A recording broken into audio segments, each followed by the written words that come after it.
नमस्कार। मैं विनोद शर्मा। आप देख रहे हैं नोएडा खबर। और आज का यह विशेष शो बातें मुलाकातें। यह साहित्य जगत में एक नक्षत्र हैं जो हमारे देश में चमक रहे हैं। और ऐसे नक्षत्र से प्रतिभा से मैं आपको रूबरू कराता हूँ। इससे पहले कि मैं उनका परिचय कराऊं, मैं उनके बारे में थोड़ी सी जानकारी मैं देना चाहूंगा कि नवलगढ़ राजस्थान में जन्म हुआ 1948 में। यानी ये साल उनकी हीरक जयंती का भी है। मैं उसके साथ साथ यह बताना चाहता हूं कि उन्होंने एक महाकाव्य लिखा त्रेता, जो दुनिया भर में चर्चित है।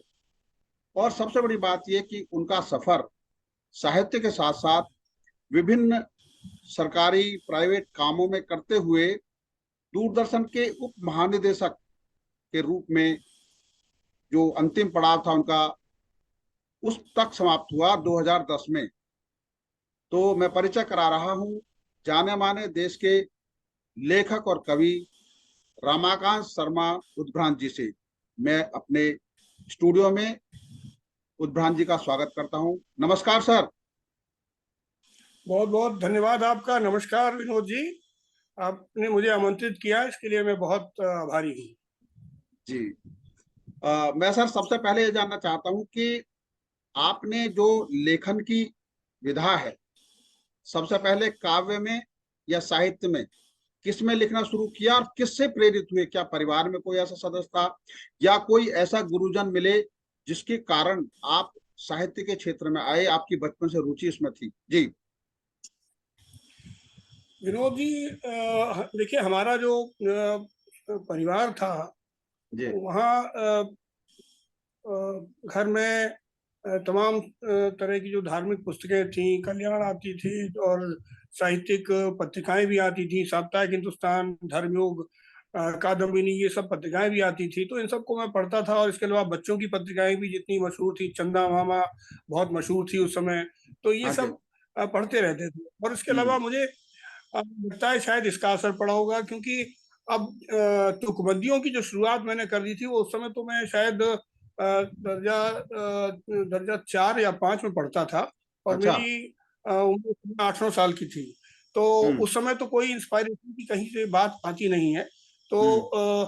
वो तो उस समय 58-59 से मैं अपनी कविता की यात्रा की शुरुआत मानता हूँ, और कविता से ही शुरुआत मैंने की। गद्य तो जी। मैंने बाद में लिखा, जी। और कविता में भी शुरुआत की छंद से।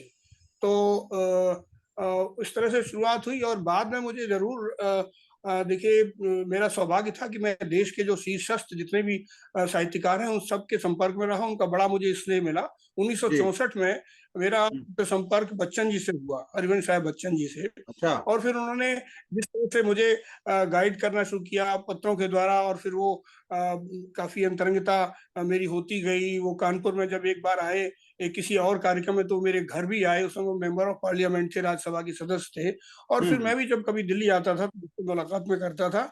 तो मुझे हम्म। उनका जो एक निर्देश साहित्यिक क्षेत्र में जो मिलता रहा, उससे भी मुझे बड़ा काफी लाभ पहुंचाया।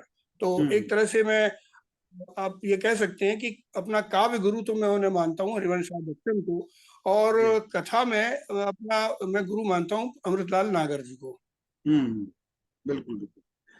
तो हरवंश राय जी से जब पहली बार मुलाकात आपकी हुई तो क्या बातें हुई? वो हो सकता है थोड़ी याद हो, जो आपने बताया कि किस तरह से मुलाकात हुई। क्योंकि पहला परिचय तो जरूर सी बात है, कोई पत्र लेखन या इस तरह, क्योंकि आपके जो पत्र लेखन है बच्चन जी के साथ वो बड़ा मशहूर है कि किस तरीके से आपको पत्र लिखे और आपने, मतलब आपके साथ स्नेह था एक तरीके से, और आपने उसका संकलन भी किया है। जी। उनके पत्रों का 121 पत्रों का संग्रह हमने उनके जीवन काल में निकाला था, 1989 में खुद ही प्रकाशित किया था। जी। और यहाँ आकर के सोपान में उनको भेंट करने गए थे। वो उस समय बम्बई में थे, तेजी माँ थी। तो 100 हाँ। प्रतियां मैंने वहाँ पर भेंट की। तो बाद में उनका पत्र भी आया, अरे आप इतनी सारी प्रतियां लेके आए, हम अपने हाँ। संबंधियों को इनको देंगे। तो हाँ। वो तो उनके जीवन काल में था। बाद में फिर डायमंड बुक से जब वो जन्म शती उनकी मनाई जा रही थी 2007 में, तो डायमंड ने उसका नया संस्करण निकाला। हाँ तो हाँ। देखिए पत्र तो शुरू हो गया था 1964 से, जैसा मैंने आपको बताया, लेकिन वो मिले सबसे पहली बार मुझको 1965 में, वहाँ कानपुर में स्वदेशी हाउस का एक कवि सम्मेलन था। जी। उसकी अध्यक्षता करने के लिए उनको वहाँ आना था। हाँ और हाँ। उसमें और भी बड़े कवि थे, भवानी प्रसाद मिश्र थे, उमाकांत मालवीय थे, भारत भूषण थे। ये सब जो मंच के बड़े कवि थे, वो सब वहाँ पर आमंत्रित थे उस कवि सम्मेलन में। जी जी। मैं मुझे उन्होंने पत्र लिखा, बताया हम्म कि मैं इस कवि सम्मेलन में आ रहा हूँ और वहां पर मैं ठहरूंगा। तो हम्म। मैं अपने एक मित्र के साथ उनसे मिलने वहां गया। और हम्म। उस समय मैं बीमार भी था, तबीयत मेरी ठीक नहीं थी, कुछ बुखार था मुझको। जी। तो वो मेरे मित्र मुझे अपनी साइकिल पर बिठा करके ले गए। और जब हम्म। मैं वहां पहुंचा, वो लॉन में बैठे हुए थे, कवि सम्मेलन की शुरुआत होने के काफी पहले की बात है, वो लॉन में जी। बैठे थे अकेले। और मैंने जब पूछा संयोजक से कि बच्चन जी कहाँ हैं, तो हम्म उसने बताया कि वो थे। मैं जब उनके पास गया, उनके चरण स्पर्श किए, तो बड़े खुश हो गए, बोले कि मुझे मालूम था कि तुम जरूर आओगे। और हम्म। उसके बाद फिर एक संबंध जो है वो काफी अंतरंग होता गया उनका। बहुत मुझे स्नेह मिला। वो आप अंदाज लगा सकते हैं कि अगर मैंने 125 पत्र उनके प्रकाशित किए हैं, तो हम्म। वो उसमें कितनी बातें होंगी, और बिल्कुल। किस तरह का उनका हमारा संबंध बना होगा। जी जी जी। तो सर, सबसे पहले मुझे ये बताइए कि आपकी सबसे पहली कौन सी जो पत्रिका, जो काव्य ग्रंथ या जो भी आपका सबसे पहला ग्रंथ क्या प्रकाशित हुआ था, और उसमें क्या खास बात थी, ये हमारे दर्शकों को बताइए जी। नहीं, मेरी सबसे पहली जो पुस्तक थी वो तो बाल कविता संग्रह था मेरा, चंदा मामा के नाम से 1966 में छपा था। हम्म। उसके बाद मेरा पहला संग्रह गजरा के नाम से मुक्तक संग्रह था, तो जो सन जी। 72 में प्रकाशित हुआ। मेरा हम्म। गीत संग्रह पहला वो था 1976 में। उस साल मेरी 4 किताबें एक साथ प्रकाशित हुई। गीत अच्छा। संग्रह था प्राण फिर बीन, एक हम्म गजल संग्रह था गंध नहीं है, और एक हम्म राष्ट्रीय गीतों का संग्रह था आग बोलती है, और हम्म एक समकालीन कविता संग्रह था नाटक हम्म। तंत्र तथा अन्य कविता। ये जी जी। 1976 में मेरी 4 पुस्तकें आई थी। हम्म। तो किस तरीके से आगे बढ़ता गया सिलसिला, क्योंकि आपने जो त्रेता लिखा वो कैसे लिखा, और उसके पीछे की कैसे विचार सामने आया कि इस पर भी एक पुस्तक लिखनी चाहिए जी, महाकाव्य। देखिए, ऐसा है कि मेरे ये जो त्रेता है, ये तो 21वीं सदी के इस दौर में जो मैंने मिथक आधारित कई कृतियां लिखी उसमें से एक है। हालांकि मेरा रुझान तो मिथकों के प्रति था, मेरे गीतों में भी बहुत बार वो मिथकीय बिंब आते रहे हैं, हम्म गजल में भी आए हैं। हम्म लेकिन 1990 में हम्म जब मैं दूरदर्शन, तो मैंने 91 में ज्वाइन किया है, उस समय मैं नौकरी में नहीं था। तो हम्म 1990 में मैंने स्वयं प्रभा नाम से एक खंड काव्य लिखा, हम्म। जो राम कथा के राम नारी चरित्र पर था, जी। और जिस पर कभी किसी ने कुछ नहीं लिखा। और हम्म बाबा तुलसी ने 2 दोहे और 4 चौपाइयों में बिना नाम के उसका उल्लेख किया। वाल्मीकि रामायण में उसका नाम आता है सिर्फ, हम्म। लेकिन कहीं ज्यादा उल्लेख नहीं आता। उस पर मेरा हम्म 9 सर्कों का एक खंड काव्य मैंने लिखा।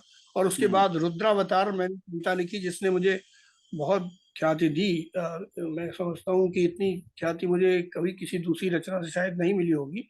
हम्म उसका 1 दर्जन से अधिक भाषाओं में अनुवाद हुआ। उस एक कविता पर जो 29 छंद की है, उस जी। पर आलोचना की 4 पुस्तकें आई। अब हाँ। बम्बई विश्वविद्यालय में उस एक कविता पर एमफिल हुआ, वो जी। भी प्रकाशित हुआ है, कानपुर प्रकाशक ने हम्म उसको। हम्म उस पर 2 नृत्य नाटिकाएं की गई। एक तो नलिनी कमली ने किया कथक पर 45 मिनट का, इलिना जी। सिटेरिस्टी ने ओडिसी शैली में एक नृत्य नाटिका की। फिर हम्म आकाशवाणी के 3 केंद्र, दिल्ली और अंबिकापुर और रीवा ने उस पर म्यूजिकल प्रेजेंटेशन किया। हम्म। उस पर इतना अधिक काम हुआ। अभी एक स्वतंत्र आलोचना की पुस्तक ही पूरी उस कविता पर दिनेश कुमार माली की आई। तो हम्म। इतना उस कविता ने तो वो दूसरी कविता ये लिखी। और जिसका जी। कि 1995 में जब पहली बार नवभारत टाइम्स में वो छपी संपूर्ण कविता, हम्म तो अचानक पूरे देश में उसकी चर्चा शुरू हो गई। और ये हम्म लोग कहने लगे, बड़े बड़े साहित्यकार, कि ये राम की शक्ति पूजा से इसकी तुलना करने लगे।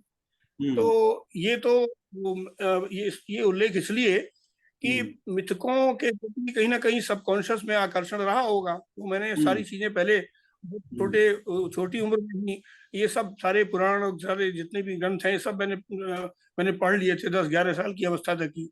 तो जब ये इधर बात इधर आप 2003 के बाद 2003 और 2005 के बीच में कविता बहुत तेजी से मतलब आयत हुई हमारे ऊपर। और उसी दौर में कविताओं के विभिन्न काव्य रूपों के साथ मैंने जो काव्य लिखे उनमें त्रेता एक था।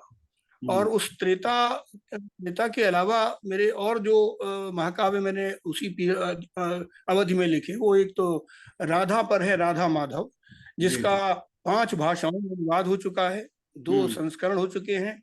6ठी भाषा में उसका अनुवाद बांग्ला में इस समय हो रहा है। जिन भाषाओं में हो चुका है वो है उर्दू, छत्तीसगढ़ी, डोगरी और ओडिया और गुजराती। इन 5 भाषाओं में उसका अनुवाद हो चुका है। बांग्ला में समय हो रहा है। तो राधा पर मेरा काव्य है, राधा माधव। इसके अलावा वक्रतुंड के नाम से गणेश जी पर भी महाकाव्य मेरा आया, वो भी इसी पीरियड में लिखा गया। और अभिनव पांडव के नाम से महाकाव्य मैंने जो सृजित किया वो युधिष्ठिर को केंद्र में रख के महाभारत को आधुनिक दृष्टि से देखा गया है, समूचे महाभारत को। इस काव्य के भी 4 संस्करण हो चुके हैं 10 साल में हार्ड बाउंड के। अब जो त्रेता की जो आपने बात की, त्रेता में क्या है कि राम कथा के सारे स्त्री चरित्रों को एक सूत्र में गूंथा गया है, राम के पक्ष के भी, रावण के पक्ष के भी, और जो दोनों पक्षों के नहीं है वो भी। जैसे शंभू की माँ का चरित्र, उसे मैंने क्रिएट किया, कभी उस पर कुछ किसी ने लिखा नहीं। यहाँ तक कि एक बड़े दलित चिंतक कमल भारती ने ये कहा कि ये 5000 साल के इतिहास में उद्भ्रांत पहले कवि हैं जिन्होंने शंभू के चरित्र की कल्पना की है। अम्बेडकर ने भी नाटक में उसकी पत्नी का तो कल्पना की है, लेकिन माँ के बारे में कहीं किसी ने कुछ नहीं लिखा। और वाल्मीकि जी ने भी उसका कहीं जिक्र नहीं किया है। वाल्मीकि जी ने सिर्फ इतना ही जिक्र किया है कि उसको तपस्या करते हुए शंभू को श्री राम ने मारा, उसका सिर धड़ से अलग कर दिया। तो ये प्रसंग से आता है। बाकी ये तो वो एक शंभू की माँ का चरित्र क्रिएट किया। धोबिन को लेकर के जो सबको पता है कि किस तरह की जो बातें प्रचलित हैं कि जिसके आधार पर बाद में सीता जी को उन्होंने वनवास किया, तो मैंने धोबिन का चरित्र भी क्रिएट किया उसमें। तो इस तरह से इसमें कुछ चरित्र ऐसे थे जो न राम के पक्ष के हैं न रावण के पक्ष के हैं। तो ये 500 पृष्ठ का महाकाव्य ये पहले नेशनल पब्लिशिंग हाउस से आया, उसके बाद ये इसकी इतनी अधिक चर्चा हुई, इस पर आलोचना की, 4 पुस्तकें आ गई। और 2015 में हिंदी की जो सबसे पुरानी सर्वश्रेष्ठ पॉकेट बुक्स मानी जाती है, हिंद पॉकेट बुक्स ने इसको अपनी श्रृंखला में शामिल किया और ये वहां से ये बेस्ट सेलर बनी ये मेरा काव्य है। तो ये नेता के बारे में बात है। अच्छा, अब मैं ये जानना चाहूंगा, कुछ समकालीन कविताएं आपने लिखी हैं जो आज के परिप्रेक्ष्य में भी उतनी महत्वपूर्ण है जब आपने लिखी होंगी। उन कुछ कविताओं की चंद पंक्तियां भी आप हमारे दर्शकों को सुनाइए जरूर, क्योंकि आपकी मौलिक रचना बिल्कुल धरातल से जुड़ी होती है, आम आदमी से कनेक्टेड है। अब देखिए ऐसा है कि वो उसको भी मैं नहीं, जो आप जिसको आप उचित समझते हो, जो आप सुनाना चाहते हैं, कोई भी सुना सकते हैं, कोई दिक्कत नहीं। जो आपके सामने हो वो भी सुना सकते हैं, कोई दिक्कत नहीं। मैं आपको इधर तो कुछ पुस्तकें रखी हुई हैं जिनकी मैंने जिक्र किया है, वो मैं आपको दिखा देना चाहता हूँ ताकि आपके दर्शकों को पता लगे। देखिए ये जो है त्रेता का हिंद पॉकेट बुक्स संस्करण है। जी जी जी, ये 2015 में आया। ये है, ये राधा माधव है। जी, दिखाई दे रहा है आपको? बिल्कुल बिल्कुल। और ये देखिए अभिनव पांडव का ये चतुर्थ, जी आप देख चतुर्थ संस्करण। बिल्कुल बिल्कुल। ये बच्चन जी के पत्रों की किताब है, 121 पत्र, जो डायमंड बुक से प्रकाशित है। पत्र ही नहीं बच्चन मित्र हैं। और ये डायमंड से छपा है हमारा गजल संग्रह जमजम भी समंदर में है। ये मेरा काव्य है वक्रतुंड, अच्छा, गणेश गणेश जी जी के ऊपर। पर। जी जी। हाँ, ये दूसरा संस्करण है। और इधर जो मेरी पुस्तकें आई हैं, उनको भी डिटेल दिखा देता हूँ आपको। ये सेवा त्रिपाठी जी के संपादन में मेरी साहित्य संचयिता आई है, जी उद्भ्रांत साहित्य संचयिता।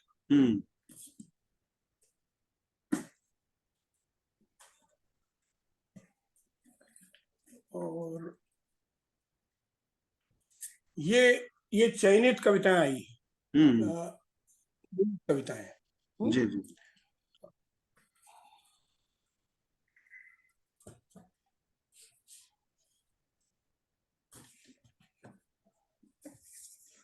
जी। ये देखिए, ये काव्य संचयिता है। ये मेरी पूरी जो यात्रा है 1959 से लेकर के और 2000 तक की, ये यश प्रकाशन से काव्य संचयिता है। और ये इधर आई है गद्य संचयिता, उद्भ्रांत गद्य संचयिता। मेरा जो गद्य वाला काम था उससे महेंद्र प्रसाद कुशवाहा ने इसमें से एक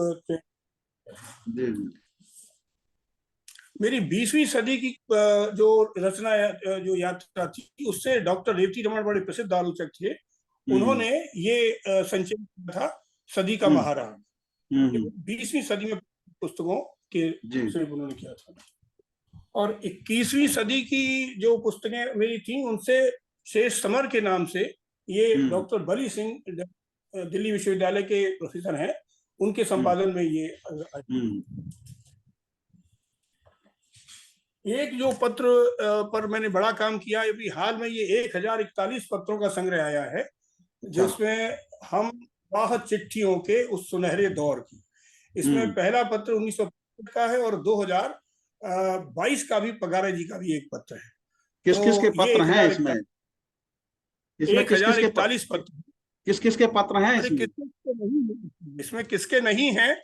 बनारसी दास चतुर्वेदी, श्याम जोशी, कमलेश्वर, भैरव प्रसाद गुप्त, मार्कंडे, किसके नहीं? उपेंद्र नाथ अश्क, अमृतलाल नागर, केदारनाथ अग्रवाल, धर्मवीर भारती, किसके नहीं है इसमें, ये आप कहिए। तो और इसके अलावा एक पत्रों की किताब और आई थी, वो 7 वर्ष पहले, पत्र भी इतिहास भी, 608 पत्र उसमें मिला के मैंने लगभग 2500 पत्र, अब जबकि पत्र लिखे नहीं जाते हैं तो मैंने उनको सुरक्षित कर दिया है। और देखिए, मेरी आत्मकथा जो इधर आई थी, चर्चित रही है, ये उस आत्मकथा का ये पहला खंड है, मैंने जो जिया बीज किया जी। और दूसरा खंड ये आया है, ये आप देखिए, ये किस राह से गुजरा हूं।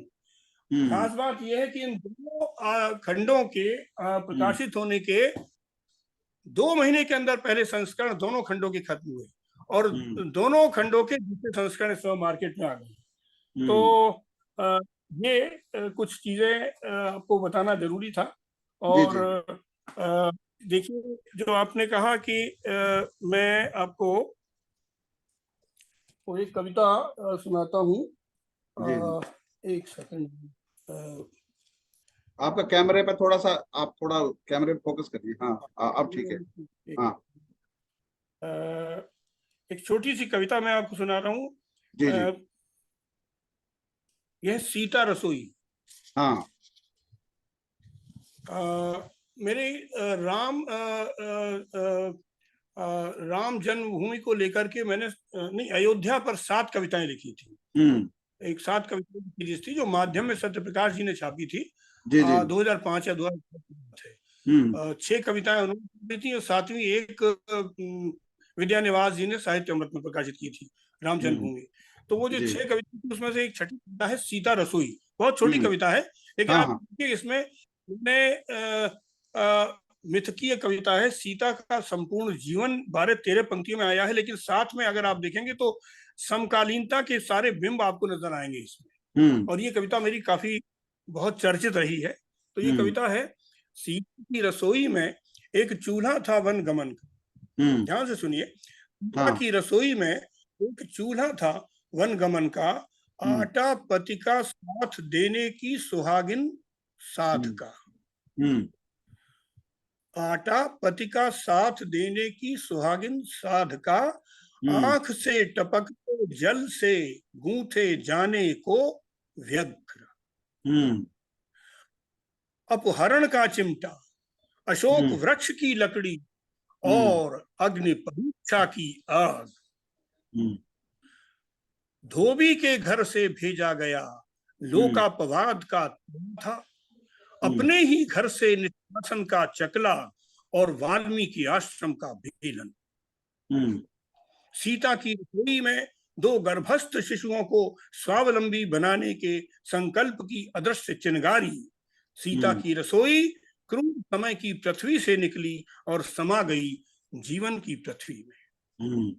ये एक छोटी सी कविता थी, इसलिए मैंने सुनाया क्योंकि ये सीता एक पौराणिक बिंब जरूर है, लेकिन आपने देखा कि इसमें समकालीन सारे बिंब मौजूद हैं। एक रसोई के बिंब के माध्यम से सीता का संपूर्ण जीवन इसमें व्यक्त हुआ है, उनके जन्म से लेकर के और उनके अवसान होने तक।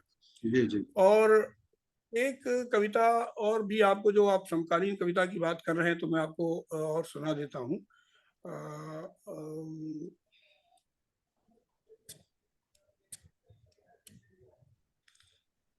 वह मारा जाएगा। जी।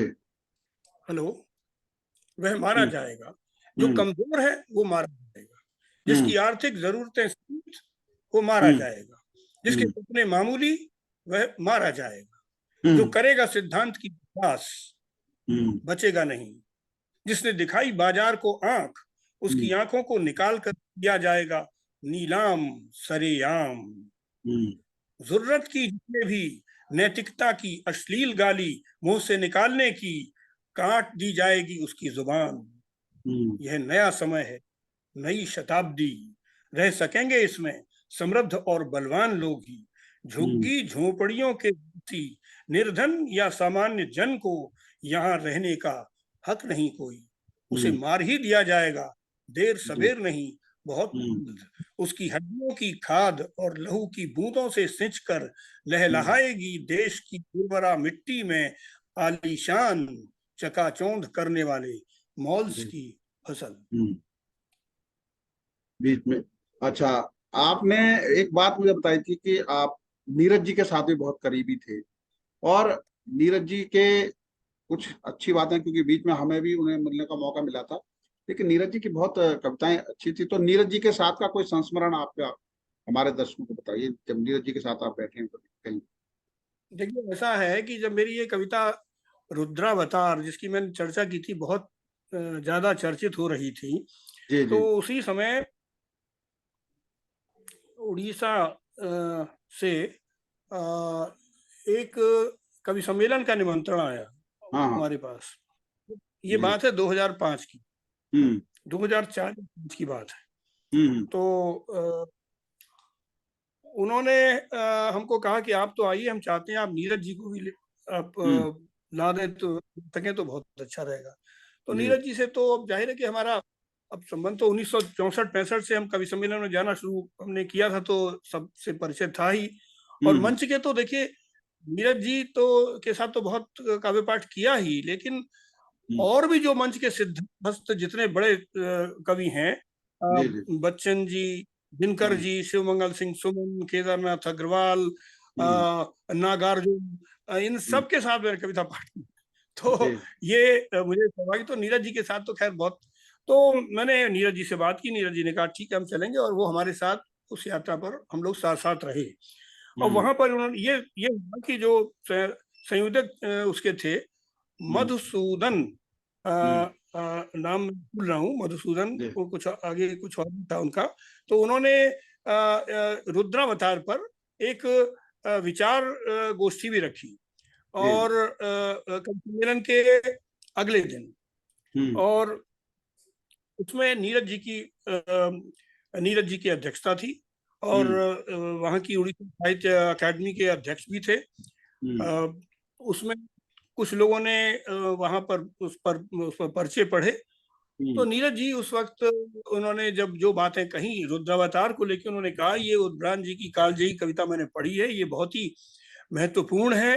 उनकी नजर में ये था कि ये थोड़ी सी क्लिष्ट है, अगर ये थोड़ी सी जन भाषा में होती तो ये और अधिक इसका विस्तार होता, ये उनका विचार था। लेकिन मैं तो इससे सहमत नहीं हूँ, और मेरे ख्याल से और दूसरे साहित्यकार भी सहमत नहीं होंगे, क्योंकि नीरज जी जनभाषा में लिखते थे इसलिए उनका ऐसा विचार था। वरना तो आप अगर देखिए तो प्रसाद जी की जो कविताएं हैं या निराला की जो कविताएं हैं वो तत्सम भाषा में कितनी पॉपुलर हैं। और दूसरा राम की शक्ति पूजा तो इतनी अधिक चर्चित हुई, उसमें तो वो तो कोई बहुत जन भाषा नहीं है, तत्सम भाषा है। तो ये मैं नहीं समझता कि कोई ऐसा था। लेकिन आपने एक प्रसंग कहा तो मुझे उनका प्रसंग याद आया। प्रसंग तो बहुत सारे हैं, लेकिन एक प्रसंग मुझे याद आया कि रुद्रावतार पर फिर बाद में जब उस पर पुस्तक निकली रुद्रावतार विमर्श के नाम से प्रोफेसर नित्यानंद तिवारी के संपादन में, तो उसमें का वो वक्तव्य जो था उसको ट्रांसक्राइब करके हमने दिया है। तो वो अब ऑन रिकॉर्ड भी है। उसको तो ये प्रसंग आपने नीरज जी की बात की तो मैंने आपको बताया। इसके अलावा जब यहाँ मैं जिस सोसाइटी में रहता हूँ, यहाँ के सोसाइटी के लोगों ने मुझसे ये कहा कि भाई ये कवि सम्मेलन आप करा दीजिए, आप तो बहुत कवियों को जानते हैं और सभी उस कवि सम्मेलनों में एक समय जाते भी रहे थे। तो फिर मेरे अनुरोध पर नीरज जी यहाँ भी आए, और यहाँ उन्होंने पहला वाक्य कहा कि मैं यहाँ उद्भ्रांत जी की वजह से आया हूँ, क्योंकि हमने बहुत ही कम पारिश्रमिक पर उनको, जिसमें कि उनका टैक्सी का भाड़ा भी आने का शामिल था, और वो बिल्कुल नहीं के बराबर था, हम उसका जिक्र नहीं करना चाहेंगे। तो वो और उनके साथ साथ मित्र सोम ठाकुर और गोविंद व्यास, कुंवर बेचैन, ये तमाम सारे जो और दूसरे मखमूर सईदी साहब, ये सब लोग आए।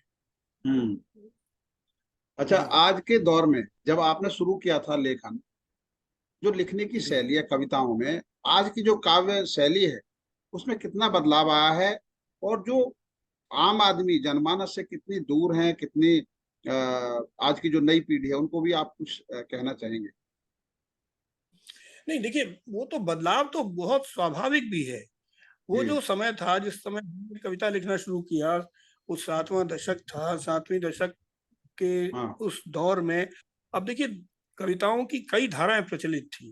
एक तो छांदिक धारा थी जिसमें गीत लिखे जाते थे, फिर उसके बाद नवगीत का आंदोलन आया और गजलें भी कही जा रही थी। लेकिन इसके साथ ही जो एक मुख्य धारा की कविता जिसको लोग मानने लगे थे, उस समकालीन कविता में नई कविता के बाद फिर उसमें कई तरह के आंदोलन आए, कविता का आंदोलन आया, ठोस कविता का आंदोलन आया, और कई तरह के आंदोलन आकर के फिर वो समकालीन कविता के रूप में एक रूढ़ हो गया आंदोलन कि समकालीन कविताएं हैं। और उन समकालीन कविताओं में भी बहुत बदलाव आया है काफी। अगर आप देखें तो देखिए मुक्तिबोध की कविता जो थी उसको आप देखिए, उसके बाद अगर आप रघुवीर सहाय की कविता देखें या सर्वेश्वर दयाल सक्सेना की कविता देखें, और या फिर इधर आकर के आप केदारनाथ सिंह की कविता देखें, तो इनमें बड़ा आपको अंतर मिलेगा। और वो जो अंतर है वो बिंब योजना का अंतर है। उसमें काफी कुछ जो सामान्य जो जीवन के बिंब समकालीन कविता में आज के कवि लाए हैं। तो मुझे लगता है ये एक कारण है। लेकिन मुझे ये भी लगता है कि कविता जो है वो जनमानस से दूर हुई है, तो उसका कारण शायद ये है कि उसने छंद को त्याग दिया, और मुख्य कविता ने जो उसकी दौर की कविता कही जाती, तो उसने छंद का बिल्कुल त्याग कर दिया। और वो मुझे लगता है कि छंद जो है वो बड़ी ताकत देता है, और सबसे बड़ी बात है कि स्मरणीयता की शक्ति जो है वो छंद के ही पास है। तो जब आपने उसे छोड़ दिया तो जो नई पीढ़ी है उसमें आज की कविता में वो उतना सरसता नहीं पाती है। यहाँ तक कि एकदम शुद्ध गद्य को भी कविता कह करके लोगों ने प्रकाशित करना शुरू किया। ये सब कुछ ऐसे कारण रहे जिससे कि लोगों का कविता के प्रति थोड़ा सा मन उचाट भी हुआ। तो एक मुझे ये कारण आता है।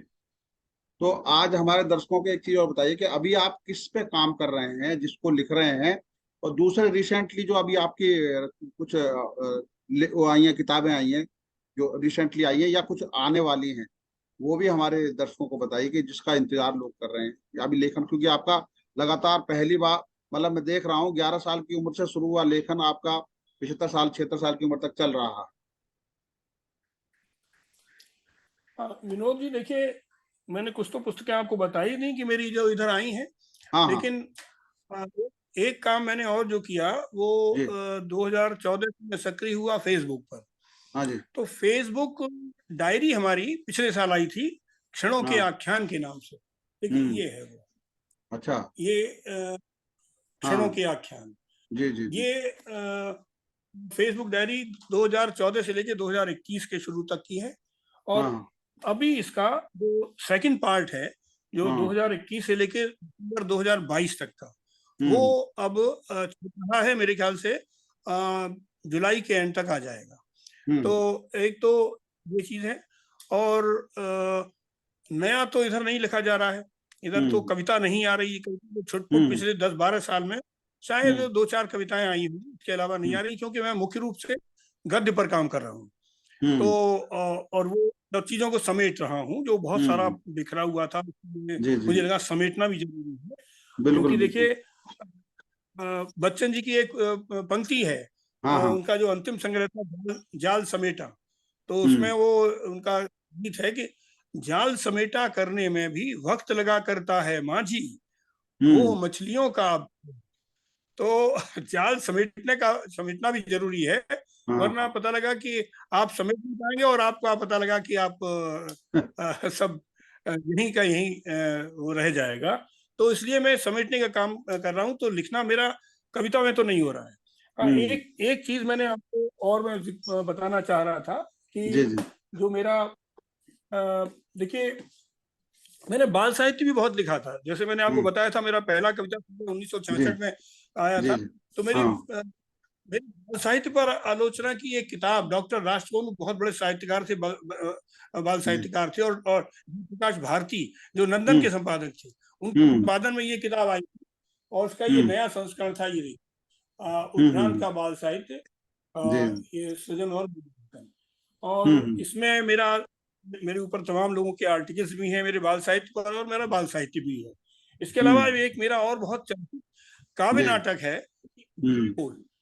ये बहुत चर्चित रहा है। इसमें सृष्टि के प्रारंभ से लेकर के और आज तक जो कुछ भी घटित हुआ है, हम्म उसका स्त्री के संवादों के माध्यम से इसमें चित्रण है। और इसका हम्म मंचन बंबई में भी हुआ, भारतीय विद्या भवन के सभागार में, काशी हम्म में भी हुआ, हम्म श्री राम सेंटर दिल्ली में हुआ, हम्म और आकाशवाणी ने इस प्रस्तुति की, हम्म। इसका नाट्य रूपांतर करके।